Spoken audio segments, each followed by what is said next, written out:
ගැසරක් වේවා කියන සුබ ගැසරක් ගෙනාවන්නේ. ඒ වගේම අපේ වහමින් හැමෝටම සුබ ගැසරක් වේවා කියලා ඔන්න මායිලාගේ මුලින්ම ප්‍රාර්ථනා කරනවා. ඉතින්වල අපි මේ හැමෝම හැමෝම හිතනවාදී මොකක්ද වෙන්නේ කියලා. අක්කේ ඔයාලා කියන්න බලන්න අපි අද ඇස්ති වෙන්නේ කොහෙන්ද කියලා.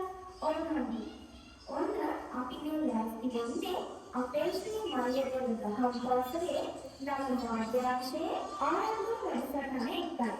ඉතින් ඔන්න හැම ඉරිදාකම අපි එනවා අඩුවතාවක් එක්ක දහම් කරුණු සාකච්ඡා කරන්න.